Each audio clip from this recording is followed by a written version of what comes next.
Pan India star Prabhas, Deepika Padukone hero హీరోయిన్లుగా నటించిన latest movie కల్కి. నాగ్ అశ్విన్ డైరెక్షన్ చేసిన ఈ మూవీలో కమల్ హాసన్, అమితాబ్ బచ్చన్ లాంటి లెజెండ్స్ ప్రధాన పాత్రలో నటించారు. ఈ రోజు వరల్డ్ వైడ్ గా దాదాపు 10,000 థియేటర్లో రిలీజ్ అయిన ఈ మూవీకి ఆడియన్స్ నుండి పాజిటివ్ రెస్పాన్స్ వినిపిస్తోంది.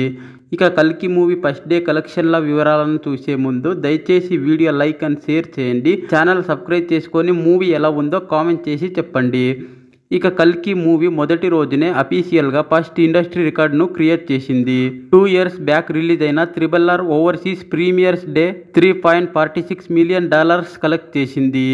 ఇప్పట్లో ఆ రికార్డ్ బ్రేక్ అవ్వడం కష్టం అనుకుంటే కల్కి మూవీ $3.72 million క్రాస్ చేసి కొత్త ఇండస్ట్రీ రికార్డ్ క్రియేట్ చేసింది.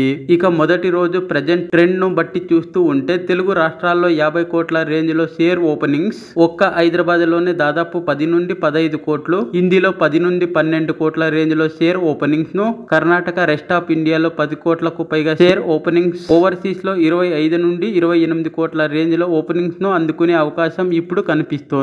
దీంతో మొత్తం మీద ఫస్ట్ డే 100 కోట్ల షేరు మరియు 200 నుండి 230 కోట్ల వరకు గ్రాస్ కలెక్ట్ చేసే అవకాశం ఉంది. డే ఎండ్ వరకు ఇదే లెవెల్లో సినిమా ట్రెండ్ అయితే ఈ అంచనాలను సైతం సినిమా మించిపోయే మొదటి రోజు సాలిడ్ వసూళ్లను పోస్ట్ చేసే అవకాశం ఉంది. ఇక డే ఎండ్ అయ్యే టైంకి సినిమా ఎలాంటి హోల్డ్ ని చూపిస్తుందో చూడాలి.